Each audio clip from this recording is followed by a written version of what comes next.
Good day, everyone. Today we present our work titled Values Education 930 Item Summative Test prepared by BVE 311 and BVE 312.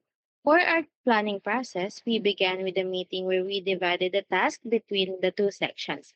BVE 311 focused on finalizing the summative test while BVE 312 finalized the table of specifications. Section 312 checked the alignment of the TOS with the learning competencies and reviewed the item distribution. Meanwhile, Section 311 finalized the test by checking the clarity of questions and instructions. After that, we administered the test items at the school and collected grade 9 responses. And finally, we created the spreadsheet to compute the item difficulty and discrimination. By carefully analyzing the four quarters of grade 9 in Edukasyon Pagpapakatao, the team narrowed down the LCs fitted to the domains that elicit values to be developed. The cognitive domain that ensures objective knowledge distribution, affective domain that encourages relevance to the student's reality, and psychomotor that applies opportunity for students to develop a guided actions. Next, in cognitive domain, there are four topics took from quarter 1, one topic in quarter 2 and 4, and two topics from quarter 3. Only one item is made that align in each DLC. It is categorized using Bloom's taxonomy. Overall, there is two items in remembering, five items in understanding, and one item in analyzing. A total number of eight items made for cognitive domain. Now, let's move on to the distribution of affective domain.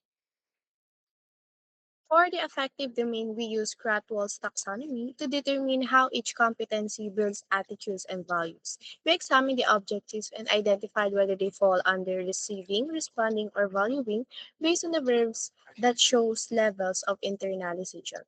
We then place each item according to the expected learner behavior, like awareness, active participation, or a value commitment. This ensures alignment with values to be developed, such as self awareness, empathy, moral responsibility, environmental care, cultural respect, or nationalism.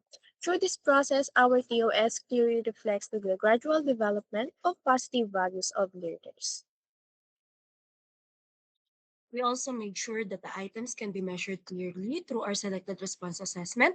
Each situation in the test shows a value related challenge, and learners choose the option that best reflects the expected attitude or behavior. By doing this, our affected TLS stays practical and aligned with the values we want students to develop. Next, it will discuss the psychomotor domain. So the psychomotor domain table of specification shows how we assess the students based on their hands-on and performance skills. So this includes different levels such as perception, set, guided response, mechanism, complex overt response, adaptation, and origination. So the numbers in the table that is shown below indicates which skills each topic focuses on. So as you can see, we mainly focused on the mechanism level. So that means our test items mainly focus on the accuracy of the students' performance skills. So you will see in the table below that we've also included some other levels such as set, guided response, and origination. So overall, this TOS ensures that students not only understand different concepts, but they can also do and demonstrate them effectively. So this is the final look of our 30-item test, and it is in multiple choice situational assessment that presents real-life scenarios requiring students to choose the most appropriate response, and it also measures how well learners apply their knowledge, values, and decision-making skills in practical situations. Now, for the implementation, For the implementation, the first step that we took was to write a formal letter expressing our intention to conduct pilot testing at our chosen school, which was Batasan Hills National High School. After that, we went to the school to submit our letter to Dr. Bermundo, the head teacher of ESP, and she granted us permission to proceed with the pilot testing. She assigned us to one of the ESP teachers handling grade 9 calcium to administer our test. We gave a brief introduction explaining the purpose of the test and assured the students that their information would be used solely for academic purposes only. The test ran for 30 minutes and all students were able to complete it and answer all the questions. For the technical aspect, I was tasked to create and format our spreadsheet to ensure efficiency in computing item difficulty and discrimination. It was a challenging experience, yet it was also enjoyable. It showed how creating even one well designed question requires tons of effort to ensure its effectiveness.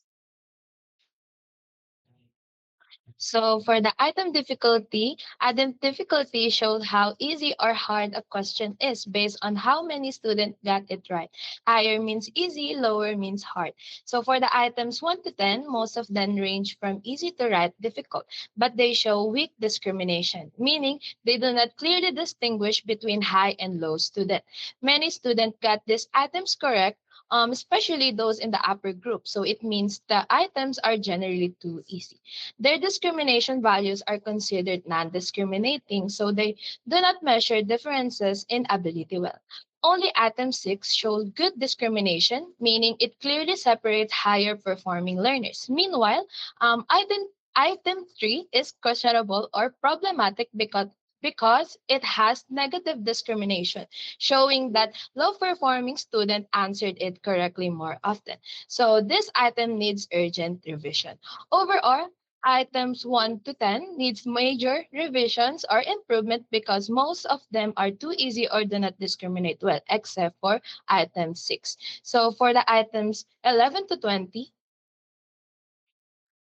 So, moreover, items 11 to 20 show a mix of easy and like difficult question, but many still have low discrimination and do not clearly separate the upper and lower groups.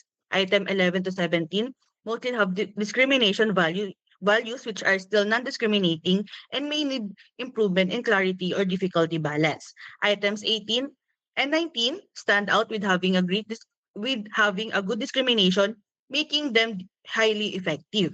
Item 20 is difficult but only moderately discriminating. Overall, items 11 to 20 have strong items like 18 and 19, but most still need revision due to low discrimination and unbalanced difficulty. So for 21 to 30, So for item 21 to 30, most of items, specifically items 22, 23, 24, 25, 27, 28, and 29, are marked revised. So this means that those items either turned out too easy, too difficult, or non-discriminating. This means that the students from both high and low groups performed almost the same, so these questions do not clearly shows who truly understand the lesson. On the other hand, items 21, 26, and 30 are marked retained. These items have higher discrimination values and a better balance in difficulty. High performing students answered them correctly more often than the lower performing students. This difference shows that these items are effective and distinguishing levels of understanding. So developing a summative assessment was more challenging than we expected. We had to go through each learning competency carefully and choose the ones that really aligned with the values to be developed. At first, it was difficult because we need to fully understand every competency, but eventually the process became easier.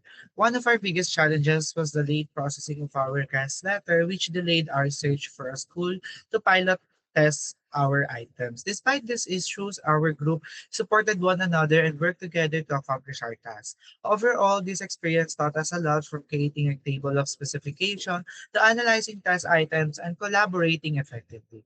This lesson will definitely guide us in our practice teaching and future careers as educators. And that is all for our presentation. Thank you so much for listening.